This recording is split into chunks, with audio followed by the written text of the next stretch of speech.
Hey everybody, welcome back to History Student Reacts. Today we'll be watching Napoleon and the Battle of Eylau, 1807 by Epic History TV. Hey, so long time no see guys. I'm back on winter break. I finished up the first semester of my master's degree. I've been very busy doing all that good grad school stuff, but now that I'm back, I want to try and return to the videos. I'm not promising a return to the old schedule, and of course, I'll be going back for my next semester in January, but when I have some time, I'm going to be making some videos for you guys. And I thought, what better way to come back with Epic History TV? They make such fantastic Napoleon videos, and they've released 2 new Napoleon videos since I last checked in. It'll also be a nice refresher from the Napoleon movie. I know that's a little bit in the past at this point, but I went to see that. Was not a big fan. Frankly, I would rather watch Epic History TV's YouTube videos. They do a much better job with the history. Anyway, Battle of Eylau. This is a pretty important battle. It's not necessarily decisive, but in the grand scheme, still a pretty big one. So, let's just jump right into it. January 1807. All right. French Emperor Napoleon Bonaparte, victor of Ulm, Austerlitz and Jena, was near the height of his powers. Yeah, I mean, this is a real high point for Napoleon and the Grand Armée. They've shown them on screen here, but at this point, Napoleon was victorious in the War of the Third Coalition, defeating Russia and mainly Austria at the Battle of Austerlitz. That was featured in the Napoleon movie, but that incredible victory of his. The War of the Fourth Coalition has started back up, and Napoleon has already defeated Prussia at Jena, so he's really reached a height of his power. He seems unstoppable at this point. They're launching so many wars against him, he seems to be winning them one by one. Like I said, at this point, he looks pretty unstoppable. His Grande Armée had swept all before it. Now, in the depths of a bitter Polish winter, he sought the final victory that would make him master of Europe. Yeah. His target? The Russians, supported by the remains of the Prussian army. Yeah, and I mean, as we saw, and I'm sort of thinking about the Napoleon movie because I saw it not that long ago. This was actually featured in the movie Austerlitz, but aside from that, Napoleon had really dunked on Austria repeatedly at this point. Austria was just not at all having a good time. Russia is still in the fight, Of course, they've been beaten pretty badly by Napoleon, but they're still in the fight. Prussia, they got stomped on at Jena, but they're still sort of in the fight, you know what I mean? So at this moment, Russia is the main threat that Napoleon is facing. But many months of campaigning had exhausted even his toughest veterans. Yeah. Most had not seen France in years, and the war in Poland seemed to offer only freezing mud, hunger, and a stubborn enemy who did not know when he was beaten. Yeah, and, of course, this is 1807, so no one knows where all of this is going to head. So, they wouldn't have known this at the time, but looking back in retrospect, we can see that Russia, well, aside from Britain, right, but, put Britain to the side, Russia really will be sort of Napoleon's most steadfast enemy, and perhaps his strongest enemy in the years to come. I mean, if you look at this whole thing, Russia is going to be a big, big player in taking Napoleon down. Of course, Britain, right? But Britain's always sort of doing their own thing. They've got their own angle. They're a part of this, but in some ways a little bit separate from the sort of continental armies. And so Russia already proving a problem at this point, Napoleon wouldn't even know how much of a problem they would be later. At Poltusk, the Russians had fought courageously and thwarted Napoleon's first attempt to outmaneuver their army. But another opportunity would soon emerge. Command of the Russian army had recently passed to General Levin August von Bennigsen, Despite his German name and Hanoverian roots, he was a veteran of 34 years' service with the Imperial Russian Army. I mean, look, a lot of those Russian aristocrats were German. You know what I mean? Think of Catherine the Great. This is a bit after her time. It's been a couple decades, but she was German.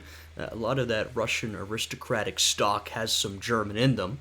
So, you know, having German roots or whatever, that is no knock to someone's service to Imperial Russia. On the 27th of January, with 77,000 Russians and 13,000 Prussians, Bennigsen launched a surprise winter offensive, targeting Marshal Ney's exposed 6th Corps. But Ney escaped, and Bernadotte's 1st Corps fought a successful rearguard action at Moringen. Now, Bernadotte mention. Any Bernadotte enjoyers going crazy right now? Turn the tables on Bennigsen. As soon as he'd learned of the Russian advance, he'd begun planning a grand encirclement of the enemy. Classic. Suddenly, it was the Russians who were exposed. Uh-oh. But Bennigsen got wind of Napoleon's trap just in time and began a hurried withdrawal. 5 days of relentless marching followed, with Marshal Murat's vanguard nipping at the Russians' heels all the way. But despite a series of furious assaults on their rearguard, ably commanded by Prince Bagration, the French could not break through. The pursuit continued, even as temperatures plummeted. To the north, Ney shadowed Lestocq's Prussian Corps, while Soult's 4th Corps followed the Russian rearguard to the small East Prussian town. You know, I should really stop talking about the Napoleon movie, but, you know, I haven't made any videos on this channel, so this is the first time I'm getting to talk about it. It's really nice seeing a piece of content on Napoleon where not only are the marshals shown, but they're named and their contributions are detailed. That was one of the many frustrating things about the Ridley Scott movie, in my opinion, was that, you know, the marshals were often sort of in the background, and if you squinted, you could be like, oh, I think that's supposed to be him, and that's supposed to be him, but they were not named, and it was totally unclear what role they were supposed to be playing. I was like, what? Where's Murat? Where's, you know, good old Bernadotte? Where's Berthier? I mean, these are really important characters. They just, you know, outside of a couple of brief scenes where, you know, these guys did not play a big role. It was just really, they were not that present.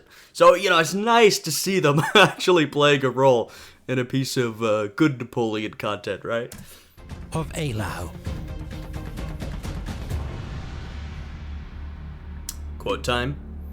Battle of Eylau. Oh, not a quote, just a title card. What was ready to read those quotes out? On the afternoon of the 7th of February, Here we go. Marshal Soult's troops advanced up the icy road to Eylau.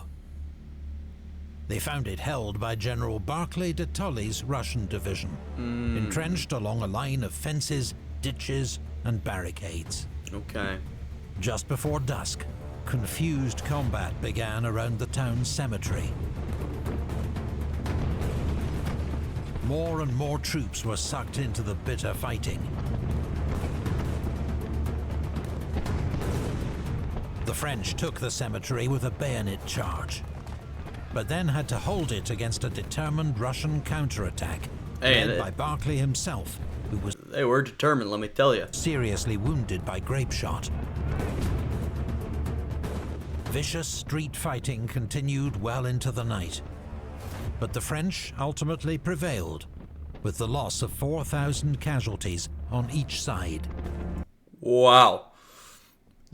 I mean, you know, we'll be dealing with much bigger casualties in this battle, and of course in the war overall, but I gotta say, watching these videos, I'm just always amazed at how quickly the casualties rack up. You know, just in an engagement like that, thousands of men on both sides. That's truly sort of an incredible scale.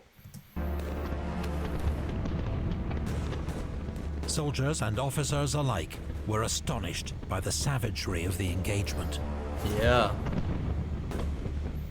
As darkness fell, temperatures dropped dramatically. And, I mean, the Russians are really putting up a fight. And look, I think it's pretty common to degrade sort of a lot of Napoleon's opponents, especially at this early stage of the war. The Austrians, those buffoons, and I don't want to play into that too much. But, right, when we see this, it's worth emphasizing that the Russians are providing a serious challenge to Napoleon. They have, and they will continue to, whereas, and this isn't to take away from Napoleon's skill, obviously. I mean, he's incredible. But the Austrians, they were just clearly not ready for anything Napoleon was throwing at them. They were not fast enough, not decisive enough, etc., etc. The Prussians were resting on their laurels from decades prior. They're still thinking, we're the country of Frederick the Great. They are not ready for this kind of combat. The Russians, even from this early point, are sort of like determined. They're ready to dig in and fight. And like we said, looking in retrospect, we can see that in the long term, they were ready to dig in and fight, and they would be a intractable, I should say, foe. Many of the wounded froze to death where they had fallen. The French ransacked Eylau for food and firewood. Many Russian soldiers had to sleep in open fields, wrapped only in their greatcoats, forbidden to light fires. Damn. That night, Napoleon's greatest concern was that the Russians would slip away under cover of darkness, robbing him of the decisive battle he craved. Very he Napoleon. Need not have worried. Bennigsen was done running. Wow. Here. That's a very Napoleon concern, by the way. Now, of course, at this point, it's not like, if you're Napoleon, you wouldn't be worried about not having an overwhelming victory, because, you do that every single battle. You're Napoleon, you're like, we can't let them escape. We need to get them here. It's a very Napoleon concern. Of course, a lot of other generals might be like, a little more concerned about loss or stalemate or whatever. And not Napoleon, and especially not at this point. But apparently the Russians, they're done running away. They want to fight. At Eylau, the Russians would make their stand. Yes, they would. Is something interfering with your happiness? Oh. Or preventing you from achieving your goals? If so, therapy can be a valuable tool in helping you to live a happier... I'll let the ad play through, right? Because this is a fairly new video. The ad might still be active, but I'll just give my own spiel. Epic History TV makes these fantastic, fantastic videos, doing a much better job than, say, Hollywood does. So, if you're watching this reaction, and you haven't gone and watched their original video, you absolutely should, right? This is meant to be extra commentary, so please go and check out their full video. I link it down below. I always link the original videos down below. Go give them a like, subscribe, and please check out their sponsor. Show them support for these fantastic videos. Anyway, we'll let the ad play through. Million people have used BetterHelp, and if you think you too could benefit from therapy, click the link in the description or visit betterhelp.com/epichistorytv to get 10% off your first month. Thanks to BetterHelp for this paid partnership. Make your money. Day 2. Here we go. Quote time. It was a vast hurricane of death that seemed to smash and erase from the face of the earth everything in its path. Denis Davidov. Davidov? It's probably Davidov. I should have got that from the beginning. Lieutenant Lifeguard Hussars. Well, interesting. Before dawn, Napoleon was on Eylau's cemetery knoll, trying to make out the Russian lines through his telescope. He was surprised by what he saw. Oh? 67,000 Russians packed into two great lines along a 3-mile front, with well-defended villages anchoring both flanks. Open ground lay between the two armies, providing a clear field of fire for Bennigsen's 400 guns, a huge amount of artillery for an army of the age. Yeah. Napoleon had Soult and Augereau's depleted corps, plus the Imperial Guard and Murat's reserve cavalry. Just 45,000 men and 137 guns. Ooh. Alright, outnumbered. And in terms of artillery, greatly outnumbered. I mean, that's a massive disadvantage, but this is Napoleon that we're talking about, right? He's been outnumbered plenty of times before, and he's always won those battles, but still, very much worth noting that he is outnumbered. But Napoleon was expecting Davout's Third Corps, 15,000 men, to arrive at any moment, in perfect position to fall on the Russian flank. Right. At dawn, as French troops were still getting into position, hundreds of Russian guns opened a massive bombardment. In Eylau, there was chaos, as round shot crashed through buildings and tore through men. French guns soon answered the Russians in kind. It was the largest combined artillery bombardment the world had yet seen. Wow. It lasted nearly 3 hours. Wow, that's incredible. While Bennigsen had quantity, French crews were more experienced, and against the densely packed Russian lines, they couldn't miss. Right. I mean, this is the artillery of the Grande Armée. You know, they know exactly what they're doing. They are experts in their craft. Meanwhile, Davout's 2 leading divisions arrived on the battlefield, dangerously placed on the Russian left flank. Yeah, it's good positioning. But before they could attack, Prince Galitzin struck first with his cavalry brigade. Davout's veterans threw back the horsemen with disciplined fire. Galitzin's charge, however, bought time for General Bagavout to reorganize his defensive line to face the new threat. When the Iron Marshal attacked around 8 a.m., he found the enemy entrenched on a ridge with formidable artillery support. Davout's lead division was mauled, suffering 1,500 casualties as it was thrown back. Oh, wow. This check on Davout 1,500 casualties for a force of that size. Goodness. alarmed Napoleon. He feared the Russians might withdraw before his trap could So close. funny. It's interesting to see Napoleon's perspective of this, right? At this point, he is still primarily concerned with hemming the Russians in, preventing them from escaping. He's thinking, I don't want them to get away. I want this decisive victory, because that's what it's going to be. If I can hold them down, this is going to be another one of my massive victories. I cannot let them escape. It's fascinating to see that perspective, which, once again, is sort of very Napoleon in nature, but also you can see how this is built up due to his record at this point, right? Smashing the Austrians and the Russians, but especially the Austrians at Austerlitz and the Prussians at Jena. And I mean, he's been marching around crushing opposing armies. So of course he's thinking like that. It was, he decided, the battle's critical moment. Orders flew out to Marshal Augereau's 7th Corps and General Saint-Hilaire's division. They were to launch a frontal attack against the enemy. At all costs, the Russians' escape must be prevented. At all costs. Uh-oh. All was disorder, confusion, stupor under an avalanche of blows. The French staff officer of Marshal Augereau's corps. Sounds like a real mess.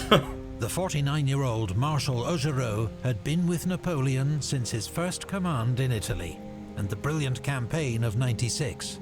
Wow. But he was deeply unwell that morning. At 10 a.m., strapped to his horse, he led forward the 12,000 troops of 7th Corps, just as heavy snow began to fall. With visibility down to a few feet, Augereau's divisions drifted off course, straight into the murderous artillery duel. French and Russian cannonballs tore through their ranks. Augereau's men pushed on doggedly. But as they neared the Russian line, the blizzard suddenly lifted. One division found itself facing 70 Russian guns at a range of just 30 yards. Uh-oh. Seconds later, its forward ranks were obliterated by Russian canister. Another French division broke through the... This is very bloody. We've got Augereau leading, though ill, with sort of characteristic bravery and daring. Of course, Augereau was one of these guys who I believe was active, before Napoleon was in the picture during the French Revolutionary Wars. I mean, of the marshals, you have a selection. Some were, some weren't, but he was a real fighter from the beginning, I'll tell you that much. So even ill, and I think they said strapped to his horse, they've got him going in there. He's like, you know what, I'm extremely sick, I'm leading this charge, but leading it into success or disaster or a chaotic mixture of the two, that's what we're seeing here. The enemy line, only to be surrounded on 3 sides by Russian bayonets and annihilated. Yeah, that seems more like Augereau's chaotic horse disaster. was killed under him, leaving him badly injured. Oh god.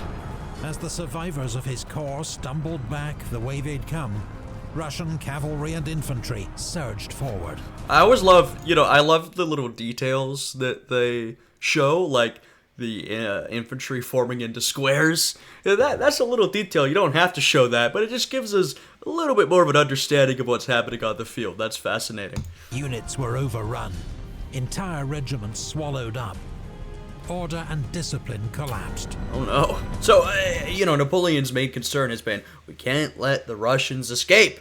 We need this to be a decisive victory. If we let them escape, that'll be a missed opportunity. At this point, that is not looking like the main concern, frankly. One of the few units to maintain order was the 14th Infantry, nicknamed the Brave for its heroic role at Rivoli 10 years before. Okay. But now they were outnumbered and surrounded. Uh-oh. The regiment resisted bravely, but was cut to pieces, suffering 75% casualties and the loss of its Eagle standard. Jesus. In the space of just 30 minutes, the Russians inflicted 5,000 casualties. Holy shit. I mean, oh my god. In that short a span of time.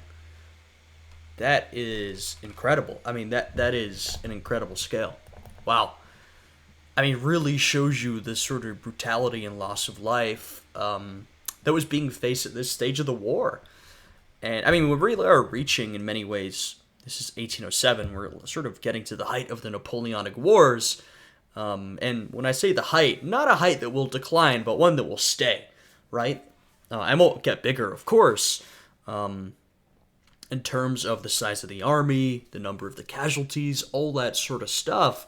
The death toll will keep increasing, but we're getting a good idea here of where this conflict is and even where it's going. It's going to get even worse. The number of casualties is immense in such a short amount of time. On Augereau's 7th Corps.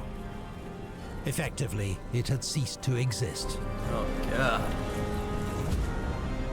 It was one of the worst battlefield disasters of the Napoleonic Wars. Yeah. For the French, Eylau was no longer a fight for victory, Right. but a struggle for survival. Yeah, a fight to survive. Exactly. Exactly. Are you gonna let those fellows devour us? Napoleon to Marshal Murat. Murat, get out there, do something! Oh, great From picture. Eylau's cemetery knoll, Napoleon watched the catastrophe engulfing Augereau's corps. He knew he must stabilize the situation immediately and buy time to reorganize his center and for Davout's corps to arrive in force. Great painting, by the way. I will say the mention of that regiment that had made its name at Rivoli, it sort of makes you think back on the Italian campaign and makes you sort of consider how far everybody has come. you know, that's usually in sort of positive ways, like, wow, Napoleon's master of Europe. But this sort of gives you a look at, maybe in some bad ways, you think of the Italian campaign, this small, scrappy army, you know, fighting its way through every battle. At this point, we've gotten to such a scale. The loss of life is so immense and happens so quickly that if you have sort of a mistake of this sort, or maybe not even a mistake, I don't know what you want to, but something goes wrong here for Napoleon, obviously, right? And the loss of life is instantaneous and at such an unimaginable scale, at least a scale that would have seemed insane to Napoleon back in Italy. I mean, you know, like 5,000 troops in that short amount of time. Of course, he was still losing thousands of troops during the Italian campaign. I don't want to make it out like it was bloodless or something, but the amount of men we're dealing with here, how quickly this is happening, and as the war goes on, the amount of men we'll be dealing with overall, you know, it's truly mind-boggling at times, or at least I find it so. So the emperor turned to Murat and his large cavalry reserve. Yeah, do something. It was a desperate gamble. The horses were tired and suffering from the cold. Right. They'd be outnumbered and unsupported by infantry. But the flamboyant, apparently fearless Marshal Murat was undaunted.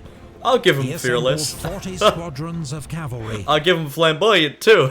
He was a character. 5,000 dragoons and cuirassiers, and led them forward. So began one of the legendary cavalry charges of the Napoleonic Wars. Unable to move much faster than a walk due to the terrible conditions, Murat's cavalry nevertheless presented a formidable wall of men, horses, and steel. Wow. General Grouchy's dragoons, in the lead, drove back the advancing Russians.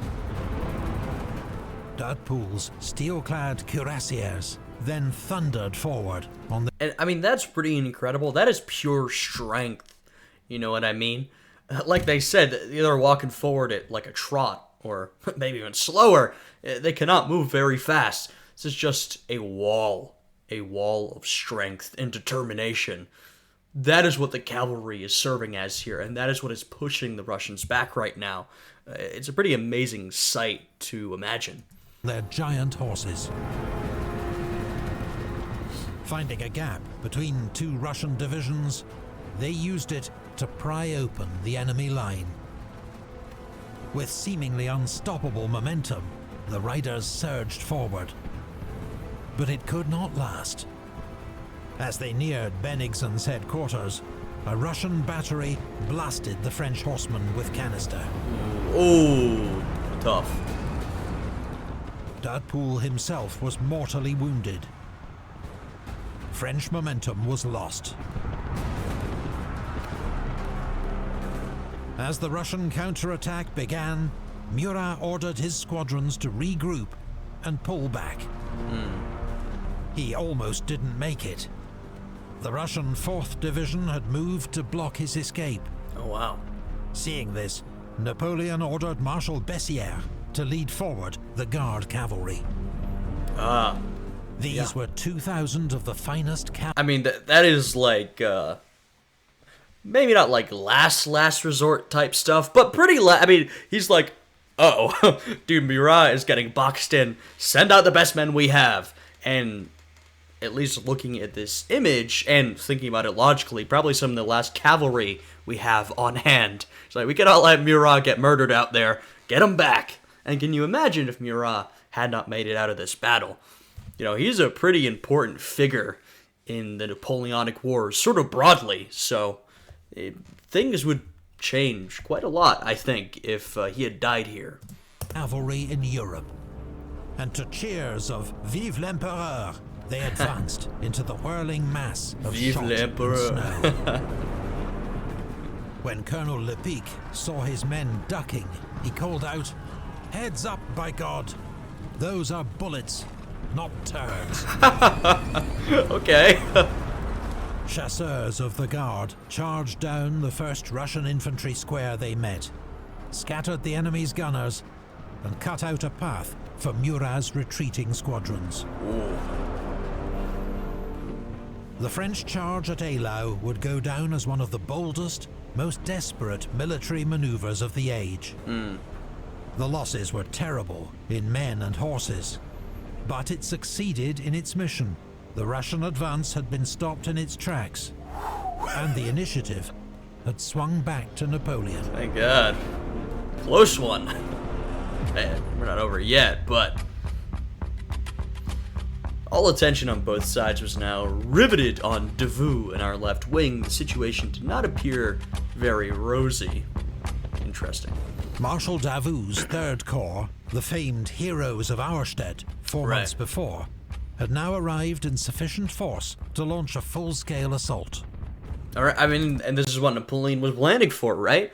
Everything sort of fell into chaos there for a bit, with the Russians seriously pushing back, but though taking massive losses, Napoleon has, or, well, you know, maybe this is more offered to some of Napoleon's marshals, Murat in particular there, but, you know, whatever. Napoleon has stabilized the situation. Now Davout is moving upwards. You know, he had been, northwards I should say, he had been slowed down. You know, the Russians are providing some resistance, but this was sort of Napoleon's essential plan, was to send Davout in, you know, from the flank, because that's good positioning, push the Russians in, and make this a decisive victory against Russia. Anticipating this, Davout withdrew to a new defensive line on the Kriegerberge, a dominating height perfect for artillery. 2 hours of chaotic fighting followed, with every French advance challenged by a fierce Russian counterattack. Right. But supported by dragoons and Saint-Hilaire's division, Third Corps slowly ground down the enemy. Bennigsen was forced to send in his last reserve, Kaminsky's 14th Division. Supported by cavalry, it drove the French from Klein-Sausgarten and across the fields beyond until its own advance was checked by French artillery. When Davout resumed his attack at 3 p.m., the Russian line buckled. The Kriegerberge was taken. So too Bennigsen's headquarters at Auklappen. Bennigsen scraped together enough units to improvise a new defensive line. Wow. But French guns hauled up to the Kriegerberge. I mean, you know, I respect sort of trying to keep things under control while you retreat. Yeah, it's going pretty badly for the Russians at this point. They are getting seriously pushed back. But, you know, still the sort of cerebral nature to, all right, pull everybody together, form new defensive lines. You know, it's looking pretty tough, but rather this than fall into sort of a full-on rout. Opened up a devastating fire. Uh-oh. The French pressure was irresistible. The Russian flank would surely collapse at any moment, handing Napoleon the decisive victory he so desperately sought. Surely. All that was required was one final push. All right, let's see it. Let's see it, Grand Armée. Good God, the Prussians are here too! French officer at Eylau. You know, this is one of the things that, not to bring it back to Ridley Scott's Napoleon again, dude, the Napoleonic Wars are so damn cinematic. Napoleon's career, there are so many moments where it's like, and then, oh, the Prussians are here, and oh, this happened, and Murat runs in there, and, you know, he almost dies and gets saved. I mean, this is a very cinematic story. I mean, and, you know, it's being told in sort of a dramatic way here for the purpose of entertaining us, the viewers. I understand that, but even sort of historically, if you were actually there, this was a time of high drama. It feels very sort of fit for a movie, but the movie we got, it didn't really work out. But I just think that watching these videos... Early that morning, Bennigsen had sent urgent orders to Prussian General Anton von Listock to join the main army with his corps as quickly as possible. Sort of a French name. Although Lestock. nearly 70, Lestock was still as energetic Wow. as he'd been serving under 70! Frederick the Great.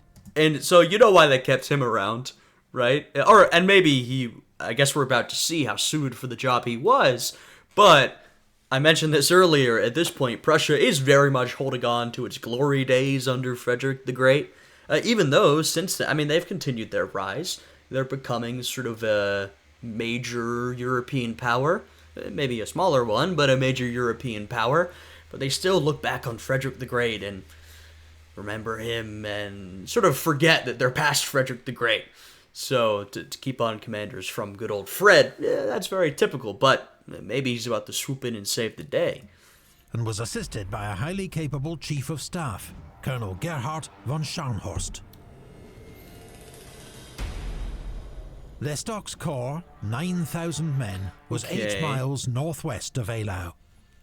I mean, it's not like a ton of guys, but that's significant. Closely watched by Marshal Ney's 6th Corps. Oh, okay. His orders were to prevent the Prussians linking up with the Russians at all costs. Right. But by force-marching his troops along frozen, hilly country roads, Lestock was able to bypass Ney's blocking force. Wow. To Bennigsen's joy, by early afternoon, the Prussians had reached Schmödeten. With his left flank crumbling, there was no time to lose. At 4 p.m., Lestock's Prussians charged forward. And, I mean, the 9,000 men, in the scheme of this battle, that is a significant number, right? Like I was saying earlier, it's not a ton, but that is significant, considering the size of these armies. But also, I know they've just been sort of force-marched here, but one of the more significant parts of this is that this is just an infusion of sort of fresh troops ready to fight that may be just as important as sort of the number of troops, a bit of a morale boost, having these fresher troops standing side by side, next to your troops, who are probably exhausted at this point, and across from the French troops, who probably themselves are exhausted at this point. This is an infusion of, men, energy, vigor, fighting spirit, all those sorts of things. By now, Davout's men had been marching and fighting for many hours, and were utterly spent. They managed a few ragged volleys, before they turned and ran. They're exhausted, man. They can't face fresh troops. Russian cavalry followed in pursuit. Wow. This is a real back-and-forth battle. You know what I mean? I said at the beginning of the video, I think at the intro, that it's not necessarily decisive. And what I mean by that is, I don't want to spoil it. We only got a couple minutes left. And you probably know how the history goes. We don't necessarily get a decisive victor. But that is not because this battle was like a flat stalemate this whole time. As you can see, this was a very dramatic battle going back and forth and back and forth. Many swings in the fortunes of the battle. At different points, you're sort of like, oh, all right, Napoleon has the upper hand. No, he does not. Bennigsen has the upper hand. No, he does not. Marshal Davout, with just one intact division left, prepared to make a stand on the Kriegerberge. Back here. The brave, he shouted, will find a glorious death here. Fortunately for Davout, the enemy's attacks were poorly coordinated, and his 40-gun battery inflicted terrible losses. Around 5:30, as dusk fell, Ney's corps arrived in pursuit of the Prussians and took Schmödeten. This new threat forced Bennigsen to call off his attack on Davout. And as darkness descended, the day's slaughter finally came to an end. Man, that's probably a good word for it. No matter where one looked, one saw nothing but corpses and beheld men dragging themselves over the ground. One heard nothing but heart-rending cries. I went away, horror-struck, by Jean-Baptiste Barre, chasseur from the French Imperial Guard. Yeah, this is sort of the point I was making earlier, but this and battles around this time really are signs of the way this conflict is turning in terms of sort of the loss of human life and a sign of the future. We are getting immense numbers and rates of casualties, and this will only continue. It's a really horrifying sight. And, when you think about sort of the post-war settlement, the Congress of Vienna and the post-war sort of political situation, it's not hard to sort of imagine how scenes like are being described here would impact a lot of the men present. The common soldier, the general, the politician, the emperor, whomever. Seeing this is a pretty horrifying sight. Since Napoleon had crowned himself emperor in 1804, every campaign, every battle he'd waged had ended in brilliant success. Right, and this is a very important point they're about to make. No longer. Yeah. Bennigsen, learning the true scale of his army's losses and its critical shortage of ammunition, withdrew overnight. The French were left holding a frozen, corpse-strewn battlefield, allowing Napoleon to claim a victory. But in reality, Eylau had been a murderous slaughter. Yeah, and there's sort of two intersecting things to point out here. One is the fact that this wasn't really a victory for Napoleon. He claims it a victory, and, you wouldn't describe it as a loss, but it's probably best described as some sort of stalemate or draw, right? I mean, neither side seems like a victor here, even though the Russians do withdraw. And this is a pretty serious blow to sort of the image of Napoleon and the Grande Armée as this unstoppable force sweeping through Europe. Now, it's not like after this Napoleon's going to start losing battles left and right. That's not what happens. I mean, Napoleon has years of dominance over Europe left. Absolutely. But this is a blow to that image, right? No longer. And once again, the reputation of Napoleon and the Grande Armée in terms of their fighting is still very impressive, but no longer can you say, the Grande Armée is unbeatable, because the other peoples of Europe can say, what about Eylau? And of course, I'm sure the French and Napoleon would say, ridiculous, that was a victory, etc., etc. But what matters is that a lot of people who are looking are now saying, okay, the Russians put up a stiff fight, and they didn't quite beat Napoleon, but they got pretty close. They at least sort of reached a stalemate with Napoleon, right?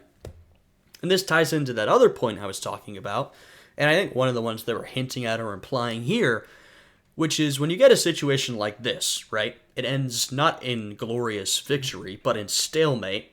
You're left in a frozen wasteland surrounded by a mountain of corpses. Some people might start to ask, what is this all for? What is the point of this?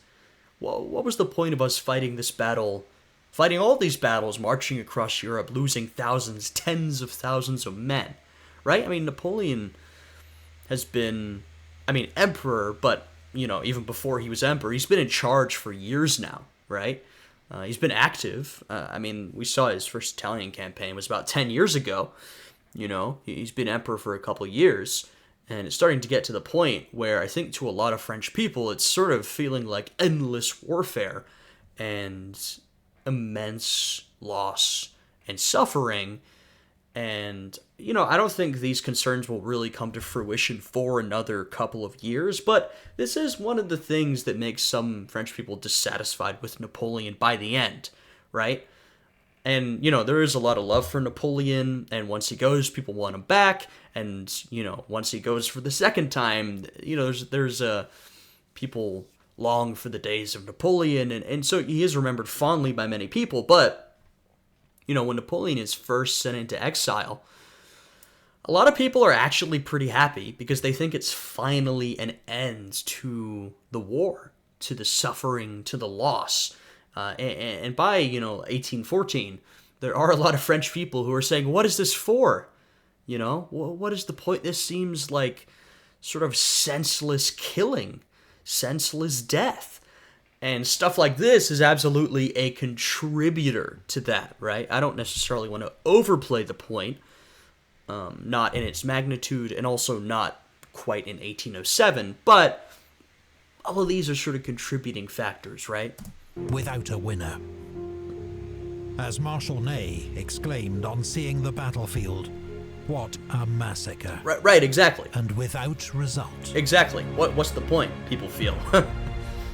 Exact casualty figures are unknown due to the chaos and conditions of the battle and the scale of loss. But it is likely that the Russians lost 20,000 men, killed, wounded, or captured.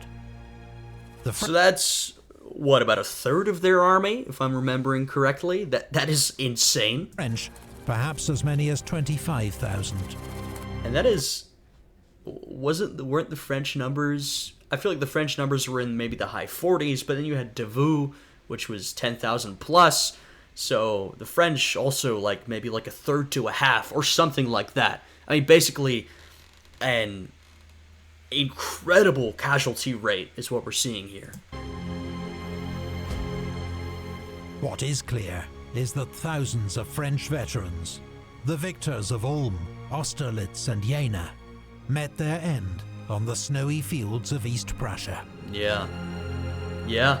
A lot of really, I mean, aside from, of course, we have the human cost, just on sort of a basic humanitarian level, but on a military level, a lot of these really skilled veterans who are experts, are skilled, are leaders, or morale boosters, as you have more battles like this, you lose more and more of those people, and you start raising more and more raw recruits. Even if they're trained well, they're not experienced. Napoleon's Grande Armée would go on to achieve many more great victories. Right. Including a crushing victory over Bennigsen's Russians at Friedland 4 months later. Exactly. Like I was saying, it's not like Napoleon and the Grande Armée fall after this. Friedland's only a few months later, and that is another glorious victory for Napoleon. All right, another war of the blank coalition won. I can dust off my hands, another good day at work. Napoleon has many victories to come. But when you look at sort of the overall narrative of these Napoleonic wars, this is giving us some signs that might not always be the case. But after the brutal losses of Eylau, it was never the same.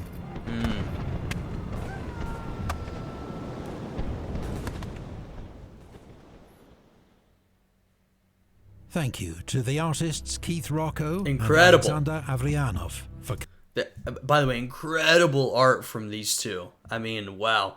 The art in these videos is really amazing, but yeah, I'm really glad they're getting this recognition at the end of the video, because the art, I mean, first of all, just the talent that goes into it, incredible, but also the way they depict the events, they just do a really good job. I think it's a really key part of the video presentation, being able to show us through this fantastic art, what we are imagining and what they are describing. It's a really great aspect.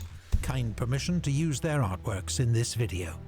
Big thanks also to our old collaborator, History March, for creating the battlefield map used in this episode. You can enjoy many more excellent military history videos on his own YouTube channel. We've reacted to them before. And thank you to all the Epic History TV Patreon supporters. Yes, thank you to everybody who was involved.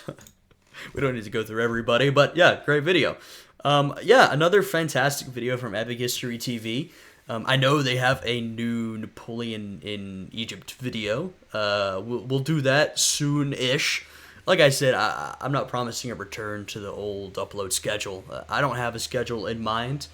I'm on break as well, right? So I want to take some time to do some other things, see family, etc., etc. But I will certainly be getting to that one sometime soon. This was an amazing video. It was interesting to jump right back into the middle of the Napoleonic Wars. Frankly, I think it felt a little less jarring because, I've sort of been, back into Napoleon a bit lately with the movie and all the inaccuracies and thinking about the Napoleonic Wars. And so, it was fun to jump right back into the middle, really sort of at the height of Napoleon, but of course this is a bit of a dip from that height, right? I'm excited to get to their Napoleon in Egypt video, Battle of the Pyramids. That's going to be a very exciting one, I'm sure. I very much enjoyed this video. It's good to be back making videos. If you guys have any suggestions, leave them down below. I may or may not get to them, but, I'm always looking for fun new videos to react to. Anyway, I hope you guys had a good time watching this one. If you did, please like, subscribe. You can check out the Patreon, is linked down below. You know, all that good stuff. I hope you guys are having a good day today. I hope you all are having a great winter break, and I will see you all again next time. Goodbye.